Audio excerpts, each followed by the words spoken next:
Hello दोस्तों। आज की वीडियो में मैं आपके लिए लेकर आया हूँ जंगलों की कुछ ऐसी खौफनाक कहानियाँ जो आपने पहले कभी नहीं सुनी होंगी।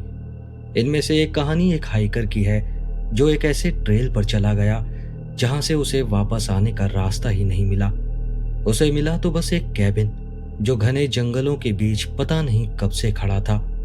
लेकिन उस कैबिन में कुछ ऐसा था जिसे देखकर वो हाइकर बहुत ज्यादा डर गया और लाख कोशिश करने के बाद भी वो उस कैबिन से दूर नहीं जा पाया। लेकिन आज की कहानियां शुरू करने से पहले मैं आप सभी को रिक्वेस्ट करूंगा कि जंगलों की ऐसी और भयानक कहानियां सुनने के लिए अभी के अभी इस चैनल को सब्सक्राइब कर लीजिए ताकि आने वाली कहानियों के नोटिफिकेशंस आपको वक्त पर मिलते रहें। मैं हर ट्यूसडे, थर्सडे और सैटरडे आपके लिए camping, hiking, park ranger, wendigo, skin walker और ऐसी बहुत सी नई और सच्ची कहानियां लेकर आता हूं। इस वीडियो को लाइक भी करें और कमेंट में बताएं कि आप देश और दुनिया के किस शहर या गांव से हमारी कहानियां सुन रहे हैं। आपके लाइक्स और कमेंट से हमारी वीडियो को रीच मिलती है और हमें ऐसी और सच्ची कहानियां लाने की मोटिवेशन मिलती है। तो चलिए शुरू करते हैं आज की पहली कहानी।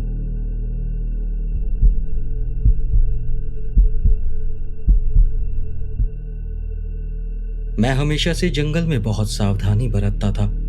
मैंने छोटी उम्र से ही ट्रैकिंग शुरू कर दी थी, लेकिन कभी भी बेवकूफ़ी भरे रिस्क नहीं लिए थे। मैं मौसम की जांच करता, ज़रूरत से ज़्यादा खाना पैक करता, एक्स्ट्रा पानी ले जाता, एक अच्छा नाइफ और बेसिक फर्स्ट एड किट अपने साथ रखता था।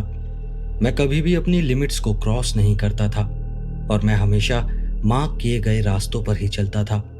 यह आखिरी चीज़ सबसे ज़्यादा ज़रूरी थी, क्योंकि जो लोग ऑफ ट्रेल चले जाते हैं वही लोग खो जाते हैं, चोट खाते हैं या फिर उनके साथ उससे भी ज्यादा बुरा होता है। लेकिन मैं उनमें से एक नहीं बनना चाहता था, पर कभी कभी सिर्फ एक छोटी सी गलती ही काफी होती है। वो ट्रिप बहुत सिंपल होनी थी, सिर्फ 2 दिन पहाड़ों में अकेले, बस खुद से मिलना और दिमाग को शांत करना। मेरा बस यही प्लान था। मैंने एक नेशनल फॉरेस्ट में ट्रेल चुनी थी। वो ट्रेल करीब 12 मील का एक लूप थी जो घने पाइन ट्रीज के बीच से ऊपर की तरफ जाती थी और फिर एक हरे भरे अल्पाइन मैदान में पहुंचती थी। उस मैदान के पास एक झील थी और मुझे वहीं पर कैंप करना था। प्लान ये था कि एक दिन ऊपर ट्रैक करके रात में झील के पास रुकूं और अगली सुबह उसी लूप से नीचे लौट आऊं। इस प्लान में कुछ भी गलत या मुश्किल नहीं था। मैं सुबह सुबह ट्रेल पर निकल पड़ा। शुरू के कुछ मील बहुत शांत और सुकून भरे थे। जंगल भी एकदम चुप था, बस कभी कभी झाड़ियों में गिलहरियों की आवाज आती थी। हवा ठंडी थी और उसमें पाइन की खुशबू और गीली मिट्टी की महक थी। मैं एक रिदम में चल रहा था। तकरीबन 5 मील चलने के बाद मैंने एक साइड ट्रेल देखा। वो साइड ट्रेल मेरे नक्शे में नहीं था और उस पर कोई मार्क या साइन बोर्ड भी नहीं था। बस एक पतली सी पगडंडी थी जो मेन ट्रेल से अलग होकर पेड़ों के बीच जा रही थी। वो ट्रेल इतनी साफ सुथरी थी कि लग ही नहीं रहा था कि वो कोई जानवरों का रास्ता होगा। मैं रुका और उस रास्ते को घूरने लगा। मुझे बस आगे बढ़ जाना चाहिए था, लेकिन मैंने अपना मैप निकाला और उस एरिया को दोबारा देखा। वहां कुछ नहीं था। कोई ऑफिशियल ट्रेल नहीं थी, कोई पुराना लॉगिंग रोड नहीं था। मैप पर बस एक घना जंगल था, लेकिन वो रास्ता वहां था और एकदम नया लग रहा था, जैसे वो रास्ता हाल ही में इस्तेमाल करने के लिए खुला हो। मैं थोड़ी देर तक झिझकता रहा। मैं वो इंसान नहीं था जो ऑफ ट्रेल जाए, लेकिन पता नहीं क्यों उस रास्ते ने मुझे परेशान कर दिया। अगर ये एक अनऑफिशियल ट्रेल थी तो फिर ये जाती कहाँ थी? कहीं ये शॉर्टकट तो नहीं है या फिर किसी डेड एंड पर जाकर खत्म तो नहीं हो जाएगी? मेरी जिज्ञासा मुझ पर हावी हो गई और मैं मेन ट्रेल छोड़कर उस पतली पगडंडी पर चल पड़ा। सबसे पहले जो चीज मैंने नोटिस की वो थी वहां की चुप्पी। जैसे जैसे मैं अंदर जाता गया, जंगल की सारी आवाजें गायब होती चली गई। ना कोई हवा, ना परिंदों की चहचहाहट, बस मेरे खुद के कदमों की आवाज आ रही थी। वो रास्ता पेड़ों के बीच से अजीब तरीके से मुड़ता चला जा रहा था, जैसे जानबूझकर उसे इस तरीके से बनाया गया हो कि उस पर चलने वाला कंफ्यूज हो जाए। मैं आगे बढ़ता गया, पर मेरे पेट में एक अजीब सी ऐंठन होने लगी। 15 मिनट बीते और फिर 30 मिनट। मुझे उस वक्त पीछे मुड़ जाना चाहिए था, लेकिन मैं नहीं मुड़ा। मैं चलता रहा और यही मेरी सबसे बड़ी गलती थी। वो रास्ता अब नीचे की तरफ ढलान पर जा रहा था। पेड़ और ज्यादा घने हो गए थे। डालियां अब झुककर मेरे सर से टकरा रही थी। सब कुछ बहुत अजीब लग रहा था। बताना थोड़ा मुश्किल है, पर ऐसा लग रहा था जैसे कुछ गलत हो। हवा की गंध भी बदल गई थी। अब उसमें नमी और सड़न की मिली जुली बू आ रही थी। मिट्टी अब सख्त नहीं रही, वो गीली और कीचड़ जैसी हो गई थी। मेरी इंस्टिंक्ट जोर जोर से चिल्ला रही थी, अभी के अभी वापस चले जाओ। लेकिन हाइकर्स के अंदर जो जिद होती है ना, बस उसी जिद ने मुझे रोके रखा। मैंने सोचा अब इतना आ गया हूं तो देख ही लेता हूं कि ये रास्ता कहाँ जाता है। और तभी मुझे वो कैबिन दिखा। वो बहुत पुराना था, इतना पुराना कि लकड़ी का रंग काला पड़ गया था। उसकी छत अंदर की तरफ झुक चुकी थी और उसका दरवाजा थोड़ी सी जगह छोड़कर आधा खुला हुआ था। हाल फिलहाल की कोई एक्टिविटी भी नहीं दिख रही थी। न पैरों के निशान, न गाड़ी के टायर के निशान, न कोई आग जलाने की जगह। ऐसा लग रहा था जैसे वो दशकों से यूं ही पड़ी हो, या शायद उससे भी ज्यादा पुरानी हो। पर उस कैबिन में कुछ तो था जो गलत लगा। मैं उसकी तरफ क्यों बढ़ा ये मैं नहीं जानता। शायद मैं देखना चाहता था कि कोई हाल ही में वहां आया है या नहीं, या फिर शायद मैं खुद को साबित करना चाहता था कि मुझे डर नहीं लगता। हवा भारी लग रही थी, जैसे उसमें नमी भरी हो। मैं अपनी ही सांसें बहुत तेज सुन पा रहा था। जब मैंने दरवाजे को धक्का दिया तो वो अजीब तरीके से चरमरा उठा। अंदर का नजारा और भी डरावना था। सबसे पहले मेरी नजर पड़ी एक लकड़ी की कुर्सी पर। वहां सिर्फ एक ही कुर्सी थी, कमरे के ठीक बीच में रखी थी, और उसके अलावा कोई फर्नीचर नहीं था, कोई पलंग नहीं, स्टोव भी नहीं था। बस वो एक कुर्सी थी, और दीवारों पर सैकड़ों की संख्या में खरोंचों के निशान थे। गहरे टेढ़े मेढ़े कटाव, जैसे किसी ने बार बार नाखूनों से लकड़ी खुरची हो। कुछ निशान बहुत पुराने थे, फीके पड़ चुके थे, लेकिन कुछ ताजा थे, अभी हाल ही में बने थे। तभी मेरे पीछे कुछ हिला। मैं झटके से घूमा, इतनी तेजी से कि पैर फिसलते फिसलते बचे। लेकिन वहां कुछ नहीं था, बस बाहर कुछ पेड़ थे जो हल्के से हिल रहे थे। रोशनी भी जैसे कम हो गई थी, जैसे सूरज अचानक नीचे उतर गया हो। मैंने सोचा कि मुझे अब वहां से निकल जाना चाहिए, और मैं धीरे धीरे पीछे हटने लगा। मेरा दिल बहुत जोर से धड़क रहा था। मैं उस पगडंडी की तरफ जाने के लिए मुड़ा जिससे मैं आया था, लेकिन अब वो रास्ता गायब था। मैंने चारों तरफ घूमकर बार बार देखा। अभी अभी तो मैं उसी दिशा से आया था और रास्ता एकदम साफ था, लेकिन अब बस वहां पेड़ ही पेड़ थे, घने, काले और पहले से भी बहुत ज्यादा करीब। मेरी सांसें तेज हो गई और कंट्रोल से बाहर हो गई। लेकिन मैं बेवकूफ नहीं था। मुझे पता था कि पैनिक करने से कुछ नहीं होगा, बल्कि सब कुछ और खराब हो जाएगा। मैंने खुद को सांस लेने को मजबूर किया, सोचने को मजबूर किया। मेरे पास कंपास था, मेरे पास मैप था। अगर मैं शांत रहूं तो मैं वापस मेन ट्रेल तक पहुंच सकता था। मैं पश्चिम की ओर मुड़ा क्योंकि मैं वहीं से आया था। मैं पेड़ों को चीरते हुए आगे बढ़ा। डालियां मेरे हाथों और पैरों को खरोंच रही थी। 10 मिनट चला, फिर 20 मिनट हो गए, और फिर मैं फिर से उसी कैबिन के सामने पहुंच गया। उसे देखकर मैं वहीं जम गया। जो मैं देख रहा था, मेरा दिमाग उसे मानने को तैयार नहीं था। मैं तो उससे दूर जा रहा था, एकदम सीधे रास्ते पर। फिर ये कैसे? वही झुकी छत, वही खुला दरवाजा, और कमरे के बीचों बीच वही कुर्सी। अब मैंने कुछ नहीं सोचा, मैं बस दौड़ पड़ा। किधर जा रहा हूं इस बात की कोई परवाह नहीं थी। मैं बस भाग रहा था, झाड़ियों को तोड़ता, गिरता, उठता। मेरी सांसें बुरी तरह फूली हुई थी। मैं फिसला, जमीन पर गिरा, फिर घिसट कर उठा और भागता रहा। और फिर अचानक पेड़ छट गए। मेरे पैरों के नीचे पक्की जमीन आ गई। मैं वापस मेन ट्रेल पर पहुंच गया। मैं वहीं खड़ा रहा, हांफता रहा। चारों तरफ देखा, आसमान में सूरज ऊपर था, हवा ठंडी थी और नॉर्मल लग रही थी, बिल्कुल वैसी जैसी होनी चाहिए थी। लेकिन मैं वहां एक पल नहीं रुका, पीछे मुड़कर भी नहीं देखा। जितनी तेजी से मैं वहां से निकला, उतनी तेजी से मैं कभी नहीं चला। कार तक पहुंचने से पहले मैं कहीं नहीं रुका। उस रास्ते को मैं फिर कभी नहीं ढूंढ पाया। मैंने मैप्स देखे, दूसरे हाइकर्स से पूछा, कोई उस ट्रेल को जानता तक नहीं था। किसी ने उस पुराने केबिन को कभी नहीं देखा था। लेकिन मैं जानता हूं मैंने क्या देखा था, और मुझे पूरा यकीन है अगर मैं वहां कुछ और देर रुकता तो शायद कभी वापस नहीं आ पाता।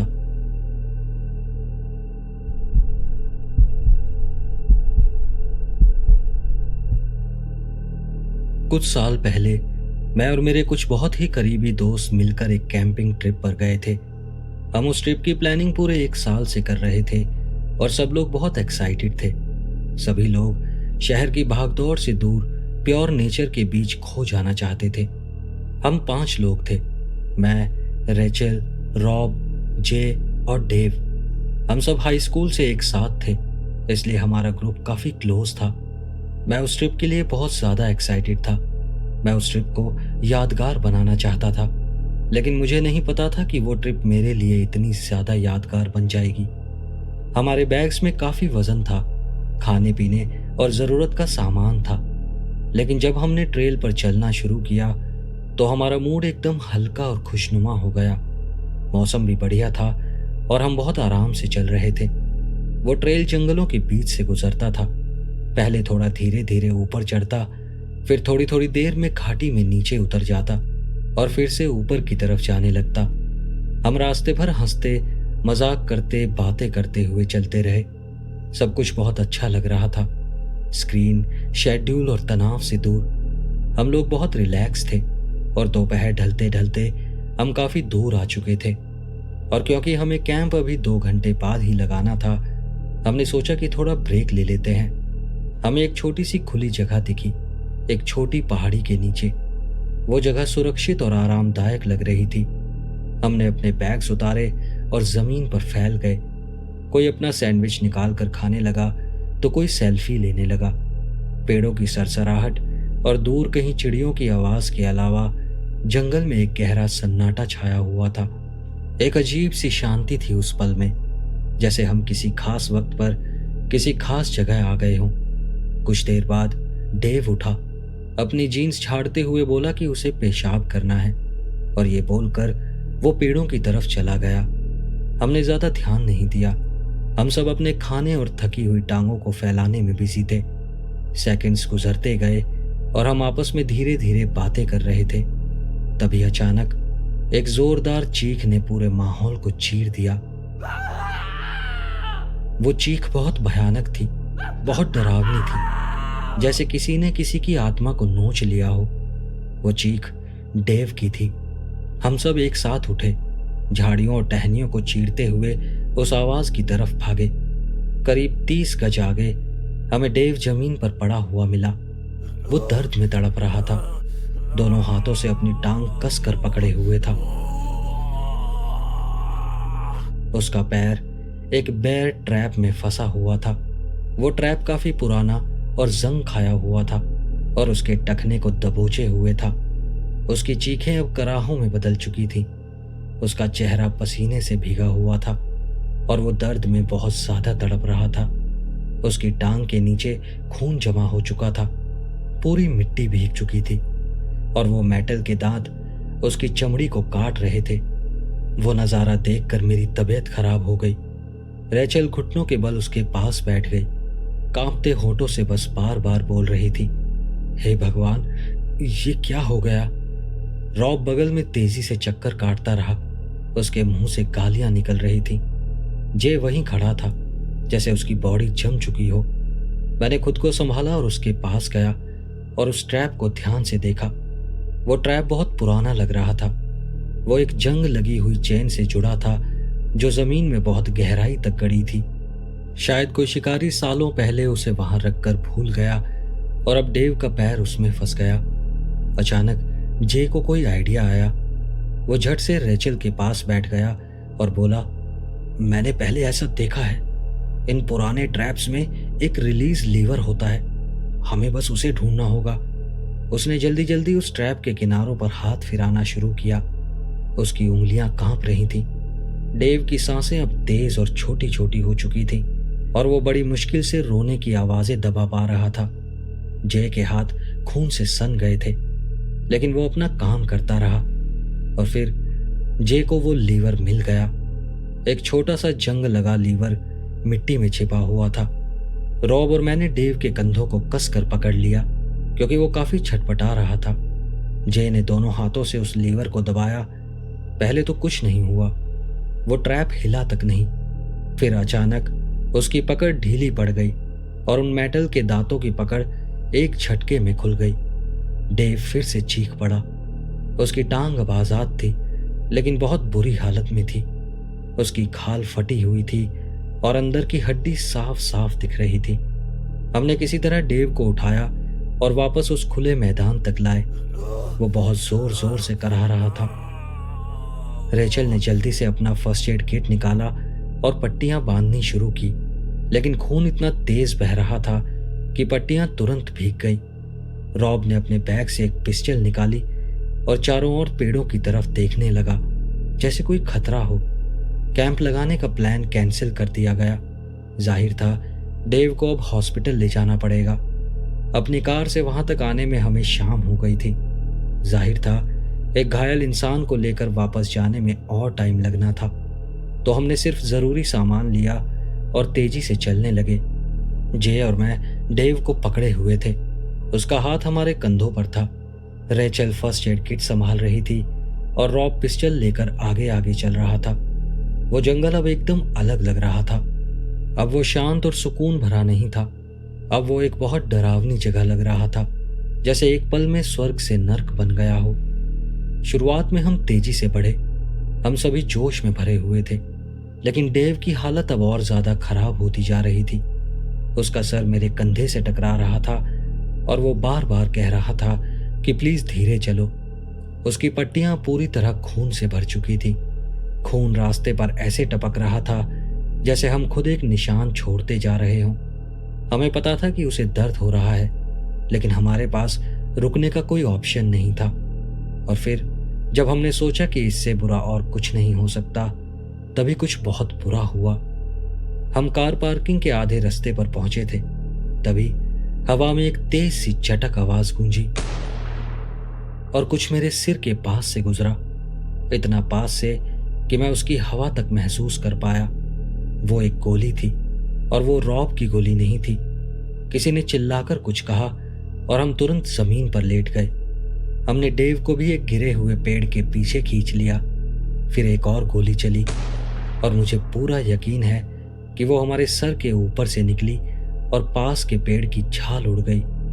अब रॉब ने भी अंदाजे से उस दिशा में फायर करना शुरू कर दिया जहां से वो गोली आई थी। फिर वो चिल्लाया, भागो। जे और मैंने डेव को उठाया और लड़खड़ाते हुए भागने लगे। रेचल भी हमारे पीछे पीछे भागने लगी।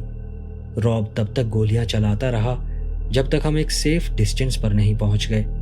उस दिन वो बहुत बहादुर था, लेकिन उस वक्त उसका चेहरा कैसा लग रहा था ये मैं कभी नहीं भूलूंगा। उसके चेहरे पर डर साफ दिख रहा था। आंखें चौड़ी और खुली थी, जैसे उसे खुद समझ नहीं आ रहा था कि वो किस चीज से लड़ रहा है। जैसे ही गोलियां चली, पूरा जंगल मानो जंग के मैदान में बदल गया। कुछ गोलियां पास से निकली, कुछ दूर से, और उनकी गूंज पेड़ों से टकरा टकरा कर हर तरफ से आ रही थी। इतनी कि अब यह समझना मुश्किल हो गया था कि आखिर किस तरफ से आ रही हैं। हम अंधाधुंध दौड़ रहे थे। डालियां हमारे चेहरों से टकरा रही थी और हर कदम पर हम गिरते गिरते बच रहे थे। डेव का अब तक बहुत खून बह चुका था, लेकिन शायद उसके अंदर का एड्रेनलिन उसे दौड़ाए जा रहा था, जैसे कोई पागलपन की हालत में भाग रहा हो। वो कूदता चला जा रहा था और हम उसे दोनों तरफ से बैलेंस देते हुए उसके साथ साथ दौड़ रहे थे। रॉब हमारे पास आया और हांफते हुए बोला कि भागते रहो। मेरी सांसें जल रही थीं, टांगे थक कर चिल्ला रही थीं, लेकिन वो भयानक डर मुझे आगे बढ़ाए जा रहा था। जैसे जैसे हम ट्रेल हेड के पास पहुंचने लगे, पेड़ों की संख्या कम होने लगी। मैंने दूर से कार की हल्की सी परछाई देखी और तभी पीछे से एक आखिरी गोली चली और फिर एकदम सन्नाटा छा गया। हमने पीछे मुड़कर भी नहीं देखा। हम कहीं भी नहीं रुके। हम तब तक भागते रहे जब तक कार तक नहीं पहुंच गए। डेव को पीछे की सीट में डाल दिया।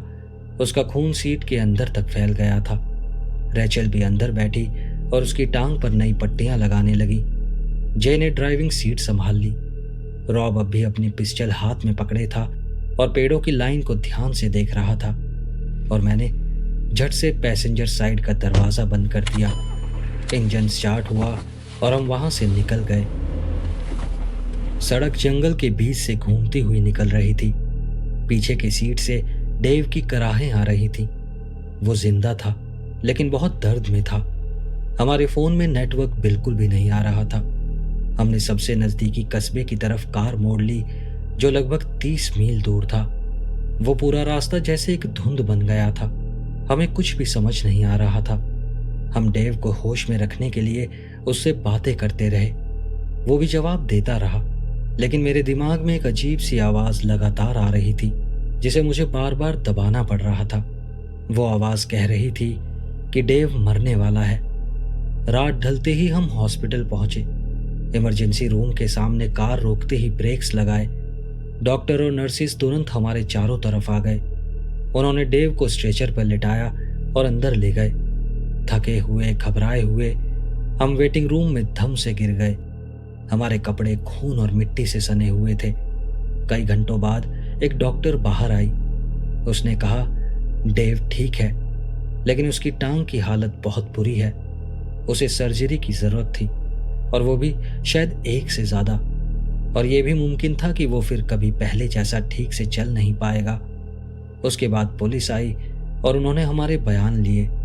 हमने सब कुछ बता दिया, ट्रैप से लेकर गोलियों तक। वो सुनते रहे, नोट्स बनाते रहे। फिर उन्होंने पूछा शूटर कौन था, लेकिन हमारे पास इस सवाल का कोई जवाब नहीं था। हमने किसी को देखा ही नहीं था। चेहरा तो दूर, हमें कोई अंदाजा भी नहीं था कि वो कौन हो सकता था। हमने जंगल में किसी से बात तक नहीं की थी। ऐसा नहीं था कि हमने किसी को नाराज किया हो। कोई बस कहीं से आकर हम पर गोलियां चलाने लगा। पुलिस ने वादा किया कि वो जांच करेंगे, जंगल में जाकर सबूत ढूंढेंगे, लेकिन उनके बोलने के अंदाज से लग नहीं रहा था कि वो कुछ ज्यादा करने वाले हैं। डेव के मॉम डैड ने बाद में उन्हें कई बार कॉल किया, लेकिन जांच कभी पूरी ही नहीं हुई और उस शूटर की पहचान आज तक एक रहस्य बनी हुई है। हम कभी फिर उन जंगलों में नहीं गए। जो सामान हम पीछे छोड़ आए थे वो अभी शायद वहीं कहीं होगा। डेव भी ठीक हो गया है, हालांकि उसकी टांग पर अब भी एक गहरा निशान है, लेकिन उसकी रिकवरी काफी अच्छी रही। और आज अगर कोई उसे देखे तो अंदाजा भी नहीं लगा सकता कि कभी उसकी टांग पूरी तरह से टूटने वाली थी। हमने कई बार कोशिश की कि उस रात के बारे में बात करें, लेकिन हर बार शब्द मुंह तक आकर रुक जाते थे। सवाल बस हवा में लटके रह जाते थे कि वो ट्रैप किसने लगाया था और वो गोलियां किसने चलाई थी। लेकिन जब हमें यकीन हो गया कि उन सवालों का कोई जवाब कभी नहीं मिलेगा, तो वो सवाल खुद ही बेमतलब से लगने लगे। कोई फायदा नहीं था। और तब से लेकर आज तक हम में से किसी ने उसके बाद कभी ट्रैकिंग नहीं की।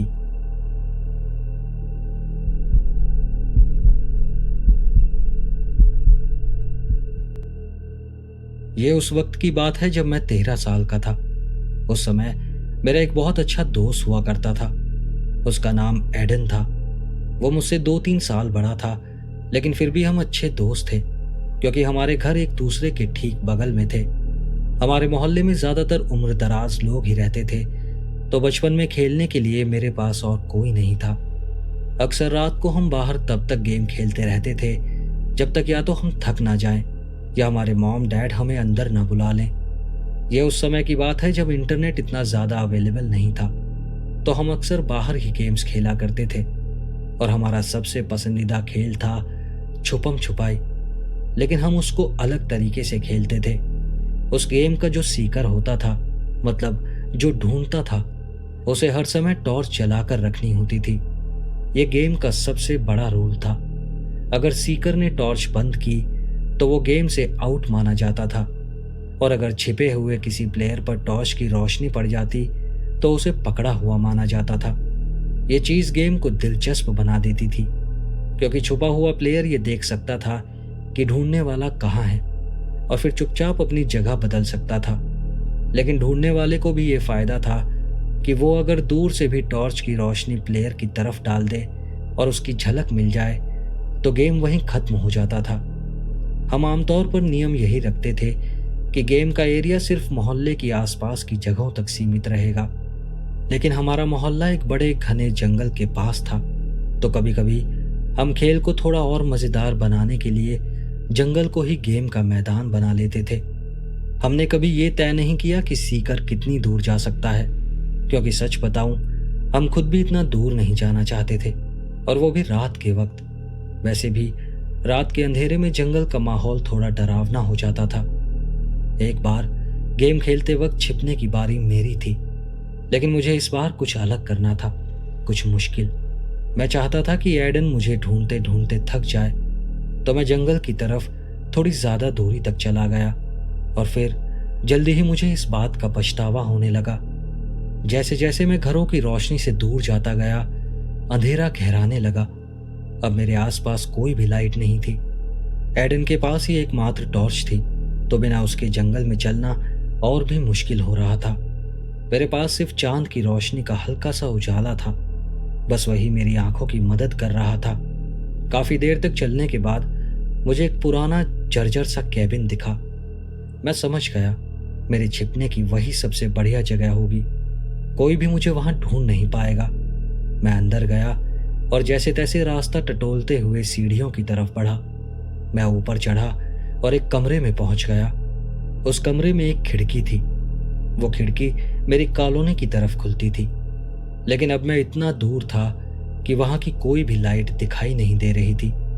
मैं वहां काफी देर बैठा रहा, कुछ भी नहीं हुआ। फिर अचानक खिड़की से मैंने एडन को देखा, लेकिन उसके हाथ में टॉर्च नहीं थी। वो चीटिंग कर रहा था। शायद वो बार बार पकड़े जाने से तंग आ गया था, इसलिए उसने टॉर्च या तो बंद कर दी थी या हाथ से ढक रखी थी। मैं देखता रहा कि कैसे उसकी काली परछाई धीरे धीरे उस कैबिन की तरफ बढ़ रही थी। अब मुझे उसके पैरों की आवाज सुनाई देने लगी। सूखे पत्तों की खड़खड़ाहट आने लगी, जैसे वो करीब आ रहा हो। थोड़ी देर बाद वो इतना पास आ गया कि अब मैं उसे खिड़की से देख नहीं पा रहा था, लेकिन अब मुझे उसके कदमों की आवाज कैबिन के अंदर से आने लगी।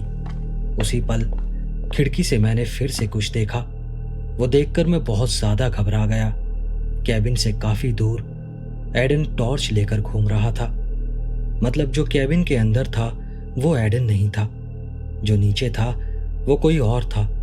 मैं बिना सोचे समझे वहीं पास के एक बेड के नीचे जाकर छुप गया। मेरी सांसें तेज हो रही थी और अब वो कदमों की आवाज धीरे धीरे ऊपर की सीढ़ियों पर चढ़ रही थी। और फिर जैसे ही वो ऊपर आया, मुझे एक गन के ट्रिगर की क्लिक की आवाज सुनाई दी। अब मेरा दिल जोर जोर से धड़कने लगा था। कुछ पल बीते और फिर मैंने देखा कि दरवाजे से बड़े बड़े बूट्स पहने एक आदमी अंदर आया। वो दरवाजे पर एक ही जगह पर खड़ा रहा। ऐसा लगा जैसे कई मिनट बीत गए। फिर अचानक वो मुड़ा और कमरे से बाहर चला गया। मेरे पास यही मौका था। मैं तुरंत बेड के नीचे से निकला और खिड़की से कूद गया। जमीन पर गिरते ही मैं उठा और भागने लगा। मेरे पीछे किसी के कदमों की आवाज आ रही थी। वो कदम बहुत तेजी से मेरे पास आ रहे थे, लेकिन मैंने पीछे मुड़कर नहीं देखा। थोड़ी दूर पर एडन खड़ा था और उसने मुझे भागते हुए देखा। उसने तुरंत अपनी टॉर्च मेरी तरफ की और बोला, मैंने तुझे देख लिया, मैं जीत गया। लेकिन जब मैं रुका नहीं और भागता रहा तो उसकी नजर मेरे पीछे गई और उसका चेहरा अचानक डर से फीका पड़ गया। वो भी मेरी तरफ मुड़ा और मेरे साथ साथ भागने लगा। कुछ ही देर में हम घर पहुंच गए और हमने घर में घुसते ही दरवाजा बंद कर लिया। अब एडन भी उतना ही घबराया हुआ था जितना मैं घबराया हुआ था। उसने मुझसे पूछा, वो आदमी कौन था जो तेरे पीछे भाग रहा था? फिर मैंने एडन को शुरू से लेकर अंत तक सारी कहानी बता दी और उसने मेरी एक भी बात पर शक नहीं किया। हमने फिर मॉम डैड को सब कुछ बताया, लेकिन हमने बात को थोड़े हल्के में बताने की कोशिश की ताकि वो लोग ज्यादा न डर जाएं। मॉम डैड ने फिर पुलिस को कॉल किया। पुलिस आई और उस कैबिन और आसपास के पूरे इलाके की तलाशी ली। कई घंटों तक ढूंढा गया, लेकिन कोई नहीं मिला। उस दिन के बाद से हम दोनों के मॉम डैड ने हमें उन जंगलों में अकेले जाने से साफ मना कर दिया। और सच कहूं तो मुझे इस बात से बिल्कुल भी एतराज नहीं था। कोई मुझे पैसे भी देता तो मैं कभी दोबारा उस जंगल में न जाता। वो पूरी घटना मेरे लिए बहुत ही डरावनी थी। हम फिर कभी उस कैबिन के पास नहीं गए और आज तक हम ये नहीं समझ पाए कि उस रात हमने किसे देखा था। दोस्तों, अगर आपको ये कहानियाँ अच्छी लगी हो तो प्लीज़ इस वीडियो को लाइक ज़रूर करें और चैनल को भी सब्सक्राइब करें। मिलते हैं नेक्स्ट ट्यूसडे ऐसी ही और कहानियों के साथ। नमस्कार।